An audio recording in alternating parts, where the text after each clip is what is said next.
Hello, today is Friday, July 31st. Welcome to episode 618 of Fault Lines, the National Security Institute's podcast that gets you quickly up to speed 3 times a week on the national security and foreign policy debates shaking up America. This summer, of course, we're down to once a week, but going deeper on some issues. Last week, we talked a bit about China and its economic model and how that's impacting the US and the rest of the world. This week, we have on Peter Harrell, who was the Senior Director for International Economics at the NEC and NSC under the Biden administration. Before that, he was at the State Department on the policy planning staff in the Bureau of Economic and Business Affairs. Currently, Peter is the visiting scholar at Georgetown's Institute of International Economic Law and a non-resident fellow at Carnegie Endowment for International Peace. He's also a practicing attorney advising folks on economic security and international trade matters. I'm John Lipsey, NSI Senior Fellow. I'm also joined, of course, by Lester Munson, NSI Advisory Board Member. Peter, thanks so much for joining us. Last week we had on Denny McMahon from Trivium, talked about the evolution of China's economic model. We talked about Xi's strategy for export-led growth to developing leading technology industries on the back of external demand, on the back of its trading partners, and how that threatens advanced economies. And we talked about how China does industrial policy through central government strategy setting and then unleashing an extreme form of competition between local and regional government-backed industry champions. This week, the plan is to talk about the history, current state, and future of U.S. trade and economic security strategy. Last week, I think it proved helpful to start with what China's economic model used to be in order to understand what it is today. We'll aim to do the same here. So we're going to start with what U.S. trade and economic security policy was before President Trump entered the stage. Then we'll take a stroll through Trump's first term, the Biden administration, and now Trump 2, how each saw the problem, how each tried to address it, what worked and what didn't. And then Peter's going to predict the future for us and tell us what's coming next. Peter, thanks again for being here. Maybe you can just get us started here. How would you kind of characterize U.S. trade and economic policy before President Trump? Yeah, no, well, John and Lester, thanks so much for having me on. It's a real pleasure to join the podcast. I think of U.S. trade policy towards China prior to Trump as being defined by an era that kind of started in the late 1990s and went through about 2015. Trump really was the rupture, but you could see some things beginning to change towards the very end of the Obama administration. And I think the strategic theory that had really been laid out in the Clinton administration that was carried forward from through the George W. Bush administration and then most of the Obama administration, the strategic theory was really that if we integrated our economy with China, if we let China kind of come into the U.S. market, into the global market through the WTO, the World Trade Organization, we would accomplish two things. First thing, we'd create some, market opportunities for us in a growing Chinese economy. And second, that this engagement-oriented approach would actually encourage China to kind of liberalize both economically and politically. Actually, for some research I have been doing, I went back, a month or two ago and was rereading some of President Clinton's speeches from that time when he's talking about China. He was quite explicit about it. He's like, as China becomes more capitalist, they'll want freedom in China. The party will have to lose its control. And so there was this kind of, very explicit, we're going to engage with them, and that engagement-oriented policy is going to make them kind of behave more like us. And so there was this, opening of access to the U.S. market, to the global market, while by the 2000s, certainly under the W administration to early 2010s, there was clearly, there were some instances, policymakers were realizing there were some instances that this wasn't working. You saw both administrations begin to criticize specific Chinese practices. You saw a couple of WTO cases brought against China. The engagement paradigm was still fundamentally the sort of orientation of both those Clinton and then Bush and then Obama. I think the real, when I look back on the history, I think the real kind of missed opportunity. I'm not sure that was a crazy bet back in the 1990s. I mean, that's something historians can argue. You make the, you've both worked in foreign policy, like you're making the best decisions. I was not working in foreign policy, but I realized, you're making the best decisions you can at a time. I don't think that was crazy.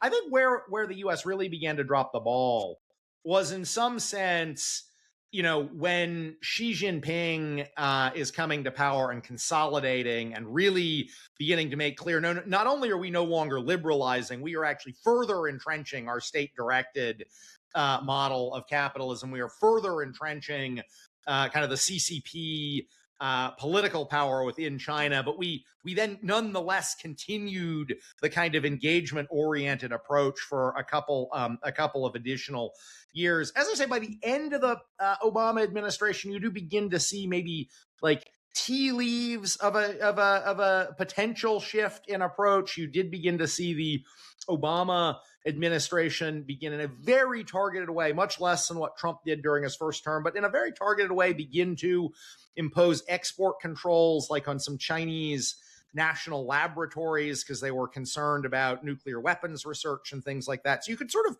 begin to see a couple of tea leaves of a pivot there. You also had but it really went out on an engagement-oriented approach. Yeah, you also had the economic espionage thing, sort of the cyber facilitated theft of IP and the like that that really grew to a crescendo at that time, and there was the supposed deal between Obama and Xi around that China was going to stop that activity. I think so that issue of China starting to compete at like high technology or have this model where it was parasitic on U.S. The heights of U.S. technology, I think, was starting to really creep into national security conversations. Yeah, I agree with you. And that's a very important point, John. I mean, there was this, by mid-2010s, become kind of abundantly in your face obvious that the Chinese were hacking into all kinds of U.S.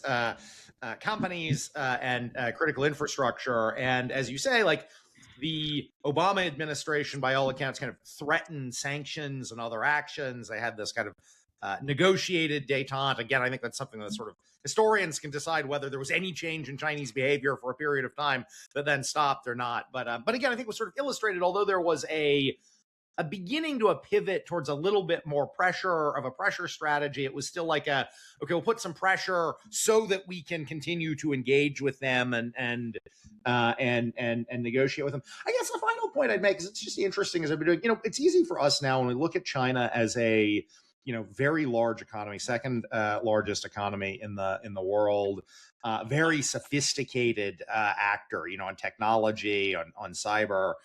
You look back in the 1990s when that engagement period, and it just wasn't, right? I mean, China's economy at that time was, smaller than Italy. It was mostly about manufacturing. When people were thinking about what are we going to import from China, it was like, okay, textiles. It was like it was just there was totally underappreciated. Not by everyone. You go back, there are definitely a few folks who could kind of see that rise and understood what compounding 10% annual economic growth would do. Like there were some, but most probably it didn't feel at all like the country that it does today, right? It just was seen as a much smaller kind of not particularly advanced country, totally unlike what we see today. Yeah, and the U.S. business sector was I think principally focused on opening up China, right? Opening market access, and so that drove a lot of the nature of the proliferation of economic dialogues and the like that were carried on for a number of years. I guess the one thing that stands out to me about that that premise that was so strongly held was, the U.S. not long before that, the U.S. had gone through the experience of Japan's development and Japan's economic model, which China was very, I mean, matter of factly kind of following and emulating, but that didn't seem to creep into the zeitgeist of U.S. Policymakers for maybe a decade or two removed from the Japan experience was enough for it to just to not be present of mind. Yeah, it's a very interesting point, and you look back again historically in the 1980s, you did see the Reagan administration doing many of the things with Japan that sort of in some sense are conceptual towards the approach we've seen with China. I mean, you saw a lot of 301 actions against Japan. I mean, John, as you well know, there's a semiconductor pressure track and, deal track with Japan in the 1980s. There was pressure over cars and, how are we going to protect our auto industry? I think a couple of things happened that kind of made people not focus on the kind of potential parallels, one of which is you have Reagan do the Plaza Accord in 1987, which is this like currency deal where Japan, there's a sort of coordinated approach to lower the value of the dollar relative to Japan. You actually see the U.S. trade deficit, particularly with Japan, but because of the role there globally, decline for a couple of years, sort of late through sort of the end of the 1980s. So there's a sense, okay, this is manageable. The other thing is like, Japan, at the end of the day, while we had lots of tense economic issues, they're under our security umbrella, right? We are treaty allies. These are kind of, we can fight hard in the family over these economic issues. But I think there was a sort of a misapplication that, okay, we can kind of resolve them because we're all at some level in the same geopolitical club, like we're fighting over economics. And whereas with China, we were never in the same geopolitical club. And what we saw really over the last decade, well, maybe we can argue last, I see jumping in, Cold War, maybe, we can talk about it, but certainly that's fair. But certainly by the sort of 2000s, 2010s, not like the relationship we have with Japan. And so you have all of these strategic tensions that are going to be driving the relationship as well as the economic tensions. Whereas Japan, you had sort of strategic alignment even while you had in the Cold War, even while you had intense economic tensions. Yeah, and maybe there was this hope that the economic file would help to paper over or resolve or improve all those other areas of challenge or tension or what have you, bring them into the geopolitical sphere. So it was that carrot, as you described earlier. John, can I divert from your otherwise very elegant kind of timetable here for our discussion? Sorry. Like, Peter, my crazy theory, half-assed theory of our relationship with China is that the determining factor is the business community. And because there's been this voice going back, I came to DC in the late 80s. There were voices then on Capitol Hill warning about China. We were still working with them on the Cold War, where there was real benefit because they were helping us isolate the Soviet bloc in theory. And then, after the wall came down, there were, and we had this more robust economic relationship with China. There were still a lot of folks. I'm thinking of like Jerry Solomon from New York, who was in Republican House leadership, was like, go to the floor like 3 times a week to talk about the threat from China. There was that voice, that kind of pro-Taiwan, anti-China voice was there throughout, but it didn't really break through until the business community flipped on China. The business community was always out there saying, look, we're making a lot of money. There's a lot of reasons we have to do business in China. Economics, we can make stuff cheaper there, et cetera. There's natural and understandable reasons why that's happening. At a certain point, and I think it was in roughly end of Obama, beginning of Trump, things started to flip, and the business community started to see more minuses than pluses in investing in China, and they wanted to, and they were willing to entertain the idea of, we need to be much tougher on these guys, and we need to hold their feet to the fire on a much better deal. And that was really, at the end of the day, the thing that kind of changed, that the public policy debate followed the business community in changing on China. Am I off base there? That's an interesting point, Les. So I very much agree with you that the business community has been an important driver of this relationship. Like if you go back to the 1990s, who was championing bringing China into the WTO? It was very much the business, who was championing permanent normal trading relationship status with China. It was the business community that, that was like, Chinese economy was growing 8 to 10% per year. There was this period, you look back, where you talk to business execs, it was kind of like you could kind of go into China, open anything, even if you had a half-baked idea, and money would just start coming in because of the underlying. And the Chinese weren't going to steal it from you for 10 years. Yeah, so you could make then, money for they 10 kind of years, wanted it, and then you get ripped off. Totally, at least the next quarter. Right, that's your successor's problem. So like I very much agree that this. But Clinton, if you go back and you read President Clinton's speeches, he had like a kind of, political theory of the case here.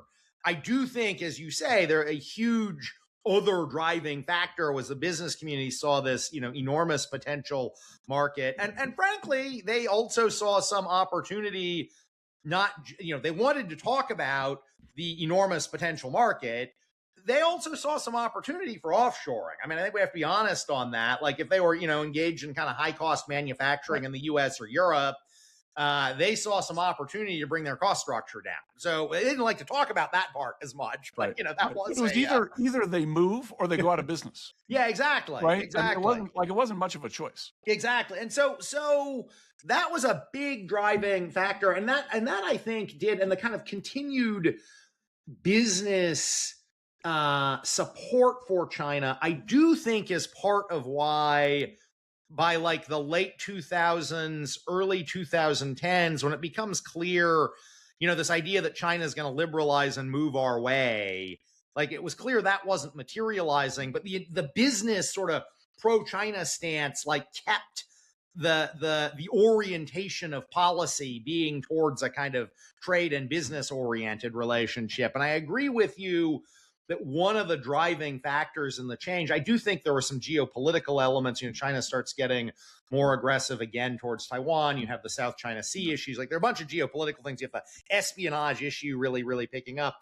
But a lot of it is like by the mid 2010s, a lot of the businesses that had been making bank were beginning to feel like, oh, my IP's gotten stolen. I'm going to get forced out of this market. Not everybody. Like there was debate in the business community at that point, but you definitely felt a shift. And I do think that created some of the political space for the more hawkish line that we saw. I mean, I don't want to, or turn now to, I mean, we can turn to Trump's election. I mean, I don't want to, I want to give Trump some credit. I mean, as a huge disruptive force who just kind of says what's ever on his mind. And, when he was running for campaign, in 2016, just said like, China was, I think he called them raping Americans. We had all this like very colorful language. That was the same stuff he was saying about Japan in the 90s. Yeah, exactly.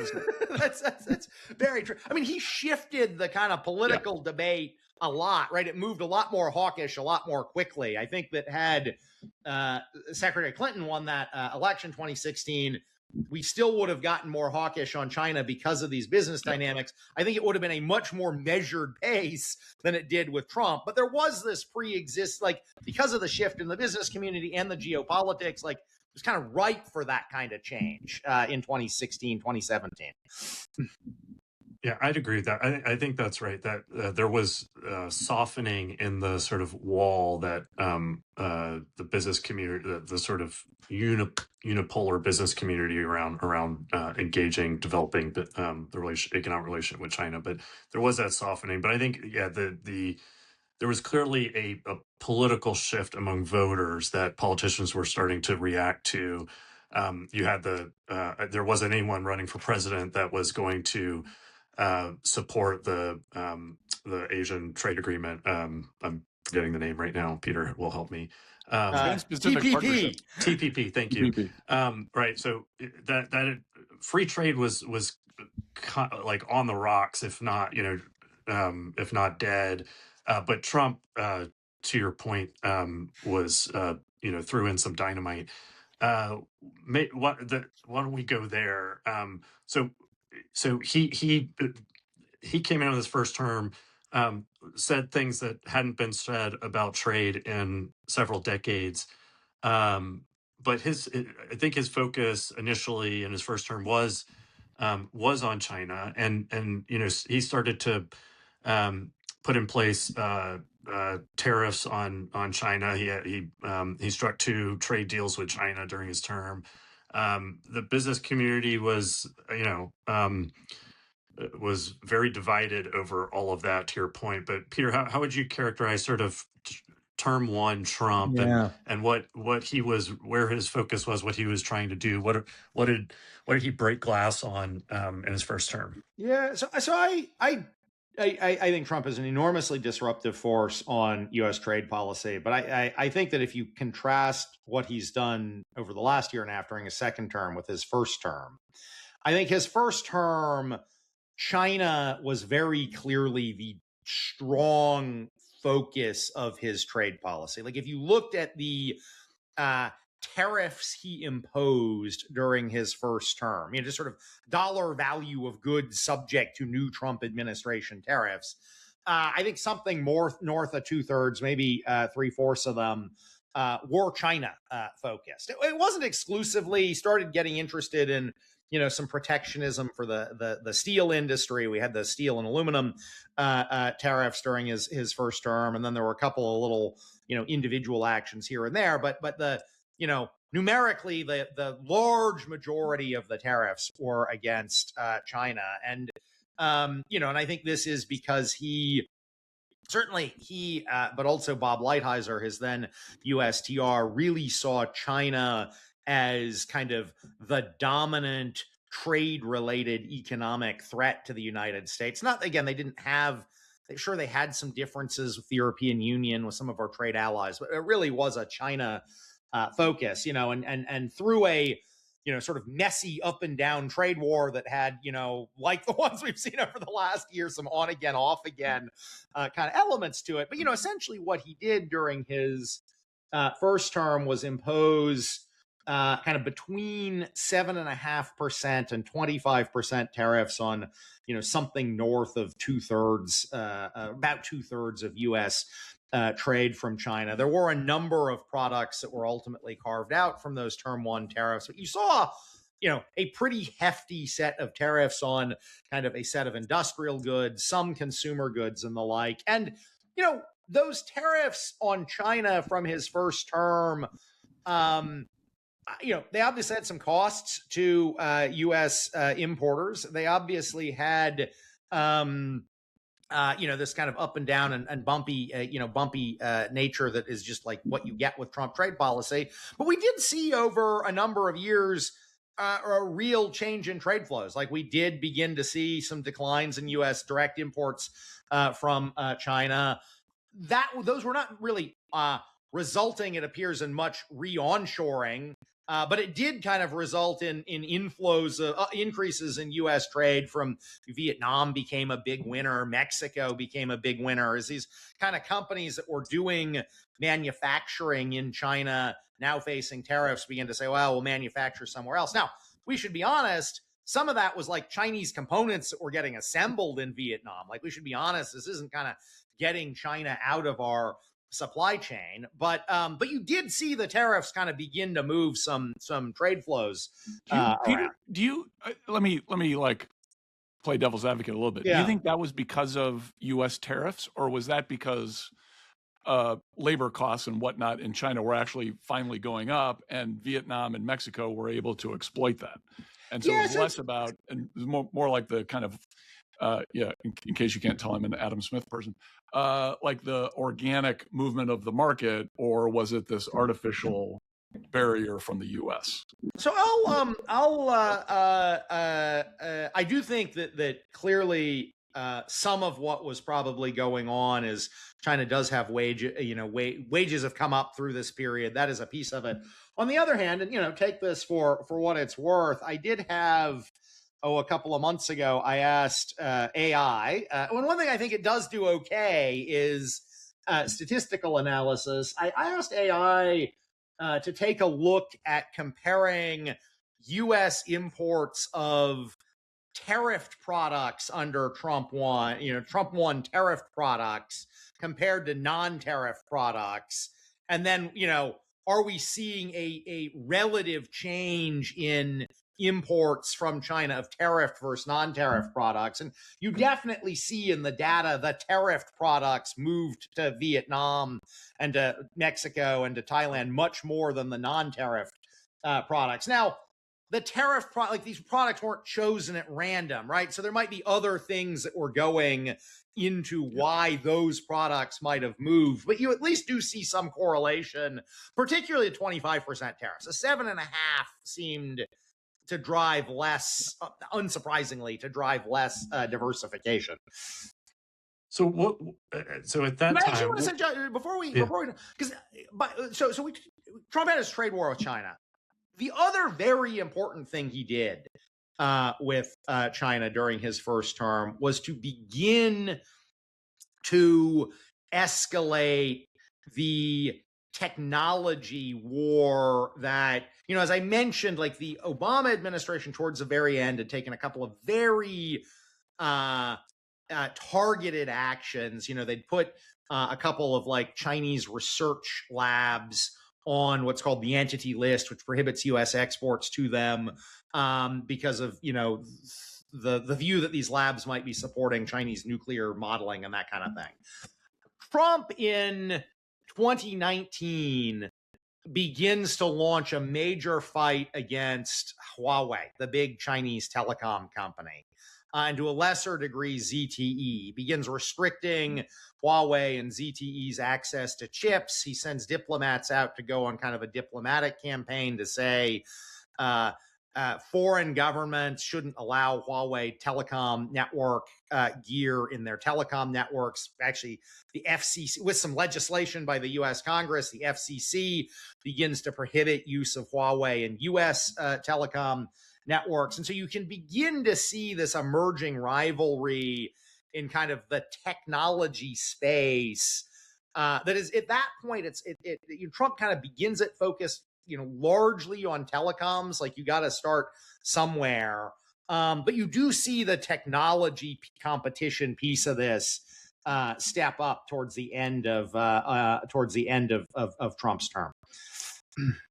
Yeah, no, that's a great point. It was the start of the entity list tool.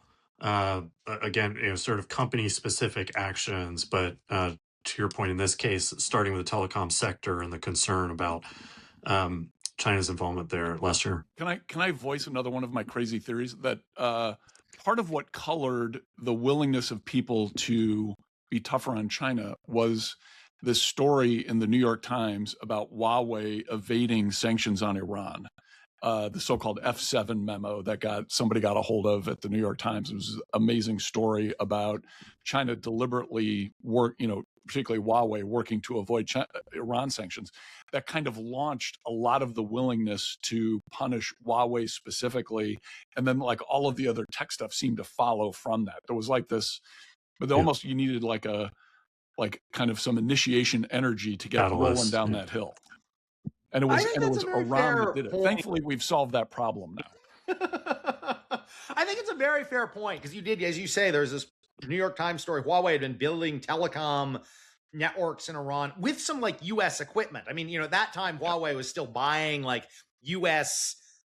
chips and things, and so some of that was going into Iran. And I agree with you, Les. I think that there was obviously like growing concern in the national security community around Huawei, and like if you have Huawei telecom network infrastructure, can the Chinese use it to spy, right? So there's this concern. But again, we're in this period where the U.S. policy is moving to be hawkish on China, but is not fully there. And I think that the kind of clear evidence that Huawei was just violating U.S. sanctions to help a like unequivocal U.S. adversary of Iran with its telecom, it helped break the dam of opposition in the government and kind of open the door to taking these these actions, which weren't, at the end of the day, weren't just about the Iran thing. They were about these broader concerns, but that created the opening for the action. So on the going back to his tariff program, so I think the like we talked about, the dialogue with China up to that point had been, their concerns about how they protected IP or technology transfer requirements on U.S. companies or the like, but the goal of was ultimately to bring those, to reduce those barriers, to remove them, to open access. Like, what was Trump's goal with his tariffs in his first term? Was he focused on reforming China? Was he focused on supply chain security? Was he trying to reshore U.S. industry? How would you characterize what his goals were with his tariff regime? This would be a great question for Bob Lighthizer. I mean, I think we got to be honest. I think there were different views on that, right, in the first Trump administration. Frankly, different views on that in the Biden administration too, right? Like what the goal should be here. I think you had some voices in the first Trump administration, certainly you did in the Biden administration, who thought, no, the goal here should be, in some sort of way, I think of Trump one, like, so there's been this like engagement-oriented goal for a couple of decades. We're going to use engagement to change China. And then there's a view in Trump one that is kind of, okay, engagement has failed, but the goal is still to get China to change all these practices. We're just going to move to pressure track versus engagement tariffs track. As pressure track. Right. It's like different theory, but with the same end goal of we're going to get, China to change its behavior. I do think there's another view in the Trump administration, and the Biden administration is just internally divided on this. There's another view that is like, you know what? China under current leadership is not going to change. So, I mean, maybe we got to talk to the guys. Like, we're not going to be opposed to talking to these guys, but we should be realistic that the goal here is protectionism against Chinese harm, because they're just not gonna, change. And so you should think about it through a more explicitly kind of competitive protectionist lens. And I think there just was different. I mean, when I've interviewed folks, where does the deficits piece fit in? Yeah, it's interesting on the trade deficit side. And we see this today, like Trump hates a trade deficit. He talks about the trade deficit all the time. We've never actually seen a Trump administration impose policies that are likely to reduce the trade deficit. Like they just, I mean, well, they won't admit what those policies would actually be. Yeah. Right. Right. I mean, it's kind of a delusional performative thing in a way. If you ask me, like that's a macroeconomic question of savings rates and currency value and stuff like that. It's not about, getting cheated on IP, as bad as that is. That's not really what's driving a trade deficit. And it's not lack of, and the tariff stuff is going to have only a super marginal impact, right? You'd have to make a totally different economic scheme for the United States of America, which would dramatically impact everyone's living standards. And no one's going to do that. I mean, so I see this today in Trump term two, because, if you look at like the term two tariffs, and I think one thing we've seen in Trump today that we didn't see, I said Trump term one largely focused on China as trade policy. Trump term two focused on the world, of which China is an important piece, but really, like most of the tariffs in Trump term two are not on China, because China is now only about 10 or 15% of our trade, and he's tariffed the whole world, right? So we finally went after Lesotho. I mean, I was waiting for that for a long time. We've gone after everybody. Some justice. But like you talk to companies, a 15% tariff on, or maybe it's 19% tariff on TVs made in Thailand is not going to create TVs, made in Ohio. And so these tariffs, although he's kind of tariffed the world, they're not really even today going to do that much onshoring. Some of the industry tariffs will, like the steel and aluminum, the very high protective tariffs we see this time might do some onshoring, but a lot of it is not actually likely to do onshoring. And it has been interesting, because although Trump continues to talk about the trade deficit, John, as you say, like he talks about it all the time, like if during a second term he was serious about the trade deficit, you would see, they'd actually like begin to talk about their idea of this idea that floated around a year ago of a Mar-a-Lago Accord, where you reduce the value of the dollar, or you would have to constrain the U.S. fiscal deficit, or you'd have to do macroeconomic things to reduce the trade deficit, which doesn't really seem to be what they're doing. So I actually, although Trump cares about the trade deficit for sure, I have yet to see policies out of a Trump administration that I think are actually going to reduce on kind of a macroeconomic basis the trade deficit. Yeah. Well, I'll pick that bone. So, I mean, like a tariff regime is one of the things that can and impact trade deficit, along with many others. But while we're on that, I want to go back to Biden, Team Biden, as which you had direct experience with, and talk about how they thought about the world. But before we do that, just while we're on this question of this question of the U.S. having persistent year after year growing trade deficits has started to enter the real or the institutional places of debate around what the future U.S. macroeconomic, international trade policy should be as we build a trade world anew here. And to your point, there's discussion of can you do it through which levers can you pull to try to address this? So first of all, the premise being that persistent trade deficits can be harmful to an economy, to your industrial base, to reshoring of industry that we think we need to do, et cetera. And so then how would you impact that? There's your own fiscal deficits. There's market access issues, tariff question, impacting trade of goods through tariffs. There is the currency exchange rates questions. That was both of those levers were pulled to deal with Japan. Yep. Both are being discussed now. There's discussion of managing capital flow so that China's trade surplus isn't as advantageous and maybe doesn't negatively impact U.S. economics. But where would you say? I don't know. What is your thinking on this trade deficit question that Trump forced has sort of again bull in a china shop has sort of forced the center the debate around now whether what he's done so far has been sufficient or effective in addressing it. Yeah. So let me just very briefly pause on how I think of the Biden administration trade policy. So, and I think the Biden administration had a lot of internal divisions on trade policy. And so, it had a very strong, what I think of as kind of economic security policy. It had a very strong kind of tech competition policy, and it had some industrial policy. I actually had many more of those things than what I think of as a trade policy at the end of the day, right, because of internal views. But I think in the Biden administration, I mentioned that long time engagement's going to get China to become more like us. Trump term one, pressure on China is going to get China to stop all these unfair trade practices.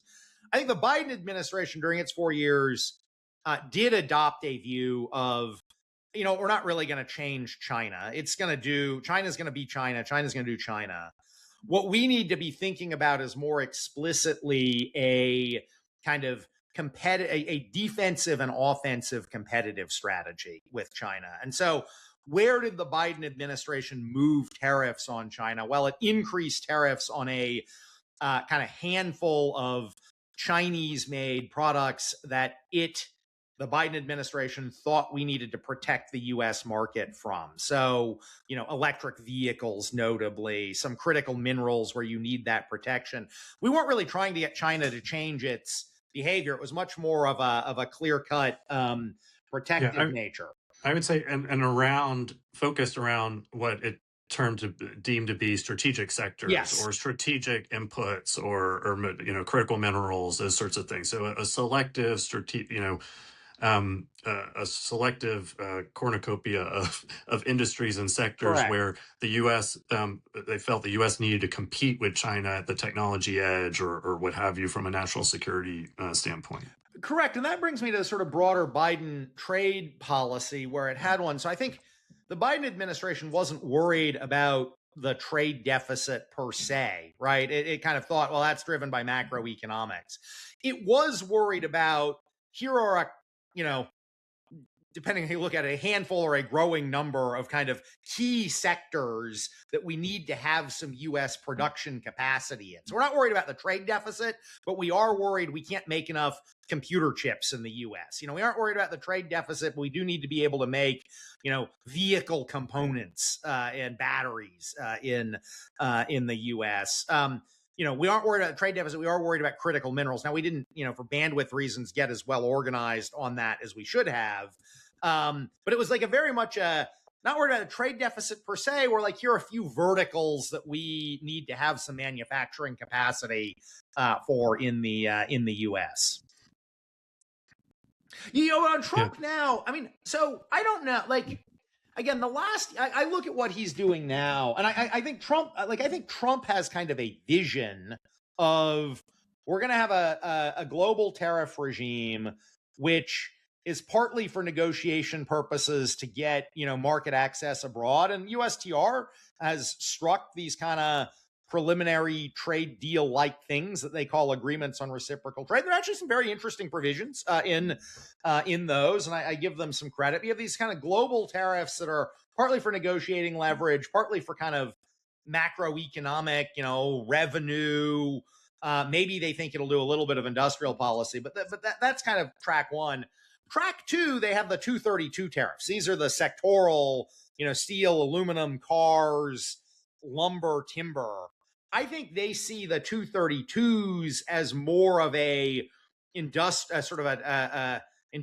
policy tool where we're actually trying to use these tariffs to onshore. I think if you got Jameson, I don't know. I think if you got Jameson talking candidly, he'd admit, the 19% tariff on TVs from Asia isn't going to onshore it, but he's not that concerned about it. He's concerned about onshoring, cars, making sure aviation industry and semiconductor industry are growing. I take your point. They care about the trade deficit. My point was not that they don't care about the trade deficit. I think Trump clearly does.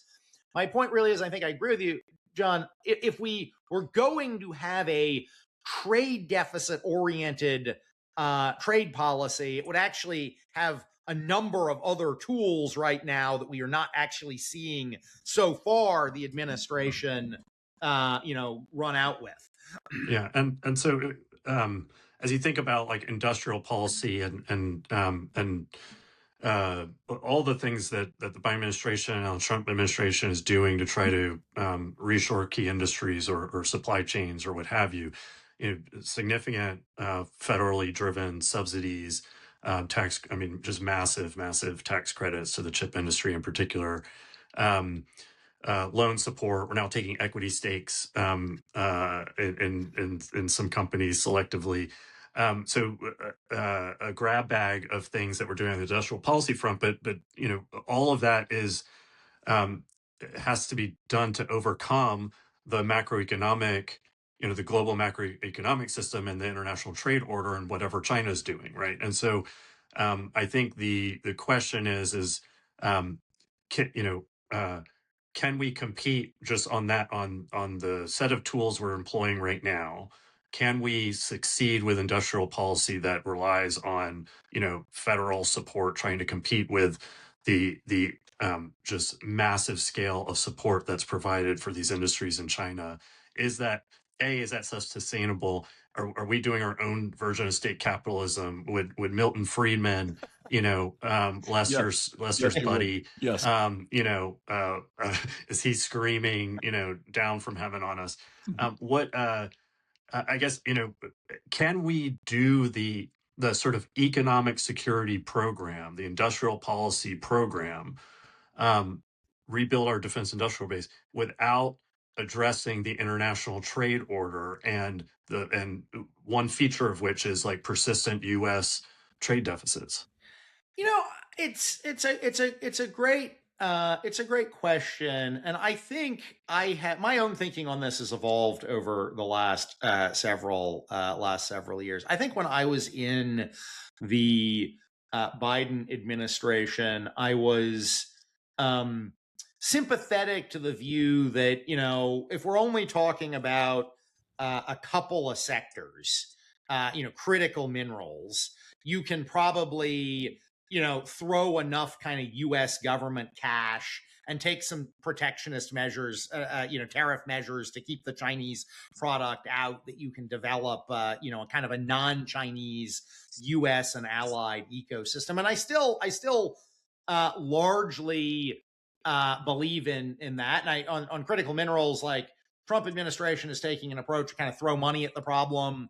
I think that will work. There'll be some wasted money, as there are with any time you just throw money at a problem. There's going to be some wasted money, but I think it will work. So I think you can do these kind of targeted interventions if you're confident the macro economy is working okay, except we have 3 sectors that we can't be dependent for national security reasons on China for. Like, I think that can work.